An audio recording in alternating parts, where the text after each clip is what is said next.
What's up mga bes? Good morning sa inyong lahat. Kamusta kayo? Ayan, babangon na nga tayo at bumangon na tayo. Lumabas na tayo ng pinto sa park na yan. Medyo napansin ko yung kapatid ko. Ayan, natutulog pa siya.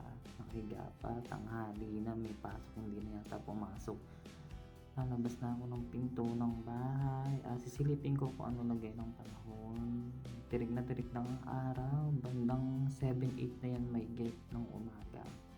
So, ayan mga bes, dali-dali na rin tayo pupunta doon sa likod ng bahay. Medyo hindi na tayo umikot sa park na yun, dito na tayo dumaan sa poso. At sumilip ako sa likod na abutan ko ang urungin naming plato. At ayan, bumaba ako, pumunta ako sa likod ng tiyan ko yung pinapakulong tubig ni mother at umalis nga si mother sa park na yan. Ayan. So, sumilip na rin ako sa gitna ng bukiran sa likod ng bahay namin yan. Ang ganda ng paligid, ang aliwalas, ang lamig pag umaga. At ito na nga tayo. Gandang-ganda nga ako dito sa puno na to. Pagkasilip-silip talaga. At dire-diretso na nga tayo ngayon. Lumabas na tayo ng bahay. At sinek natin yung motor. Ayan, kung pwede mo ba siya. Ayan, pwede na nga. At tinignan ko ulit yung araw. Ang ganda ng sunset ng araw. Huy! Ayan, tinignan ko rin yung alaga namin aso kung talagang kumain na ba sila. Ayan, Diyos ko, lumalapit pa nga ganyan. Kasi pag lumapit ng aso, gutom na gutom na. Huy! Ayan, sinek ko na rin yung mismo alaga namin mga bibing, alaga ni Papa at yung mga tanim namin na nandyan, yung mga sampay namin, pinainitan. Parating na si Mother at sinamahan niya ako pumunta ng bayan ng Aliaga upang bumili ng pandesal at kape. So ayan, sinamahan ako habang nagdadrive niya ako dyan, binibidyo ko na si Mother. Siya yung pinagawak ko ng cellphone ko. Ayan. Habang nadahan-dahan na kami magdadrive dyan, medyo hindi ko pa masyadong gabay kasi pag nakahagap sa cellphone minsan sa mother. Ayan. Dadaan na nga tayo sa mismo dating barangay ng Poblasyon is 1. Medyo nadahan, medyo hindi talaga ako mumurso sa park na yan. Baka kasi may dumaan dyan at masagasaan pa tayo. Uy! Ayan, sa part na yan, nagdadrive na ako. Papunta ako ng Pandesalan para bumili din ng kape ng tuloy. At dumaan na rin tayo sa gasoline station Cleantech. Dito yan sa along the highway Poblacion East 2. At ayun, bumili na nga tayo ng pandesal. Si mother na nga pinabili ko. Ayan, ng pandesal. Sabi ko, mother, bumili ka na ng pandesal. Ayan, binigay ko na yung pera sa kanya para bumili ng pandesal. So sa kabilang tindahan at medyo yung tayo bibili ng kape.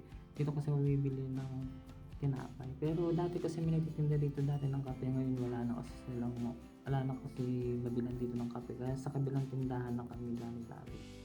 Habang pinagmamasdan ko sa part na yan ang paligid ng Aliaga. So ayan, pinagmamasdan ko na rin pati ang Iglesia ni Cristo matatanaw, napakaliwalas. At bumili lang nga kami sa pinagbibilan namin ng kape dito sa gilid ng Pandesalan. Mismo meron kasi dito mismo tindahan ng mga kape, grocery store kumbaga. At dali-dali na rin kami sasakay ng motor para umuwi na at bumalik sa munti naming tahanan. At dire-diretso na nga kami, dumaan din kami sa lola ko na, ayan, nadadaan na lang yung bahay namin dyan. O dahan-dahan lang sa pagmamaneho, baka sumalpok tayo sa pader. Uy! Sana kung sumasalpok. Nadala na rin kasi ako sa park na yan, kaya medyo nagdahan-dahan na yun. Minsan na-accident na rin ako sa park kasi sobrang bilis ko mag-drive ng motor na single. So, bali single nga lang, di pala yung sakay ko mga bes. Ayan, kaya medyo nagdadahan-dahan ako sa pagmamaneho. Sana all kasama yung jowa nagdadrive ng motor. Huy! Sana all may jowa. Kasi wala na akong jowa, wala na nagmamahal. Sana all may jowa.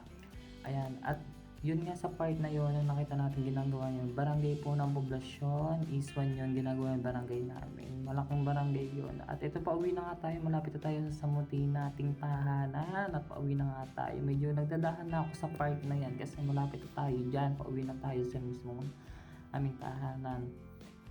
At ayan, medyo slow tayo sa pagdadrive kasi syempre paliko na rin tayo. Ayan, liliko na po tayo sa papuntang pauwi ng bahay. Dahan-dahan lang. Ayan na tayo sa park na yan. Parang mala Enchanted Kingdom ang gate. Shala, san ka pa? Ay sa part na yan, ayan, dahil tayo na rin tayong bumaba ng motor at nag-stop na nga tayo. Hindi tayo pwedeng dumiretso.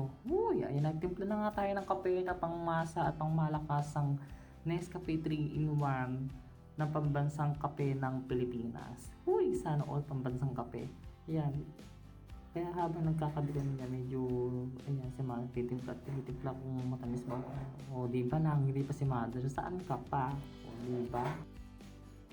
Habang tinitimpla ni Mother ang kape, sumagbit muna ako sa hugasing plato namin para mahugasan ko ng mga ilang pirasong pinggan namin na mga pinagkainan namin yan kagabi pa. At ngayon ko lang na inuhugasan. Kasi pagka sa gabi kasi yung mga bes, hindi na ako naghuhugas. Kinabukasan ako naghuhugas ng plato. Kasi parang makapagpahinga na tayo, tutulog na, pero naggagala. Huy! Sana all naggagala. Ay, at binuhusan nga natin ating Joy para makapaghugas ng plato. O, diba? Medyo slow pa tayo dyan mga bes. Medyo hindi pa ako nakapaghilaman sa part na yan. At ito na nga ang pandesalan na mainit na kape at sabay higop ng mainit. Mainit na kape, mainit na sabaw gago. Mainit na sabaw, mainit na kape yan mga bes. Hanggang dito na lang. Thank you for watching.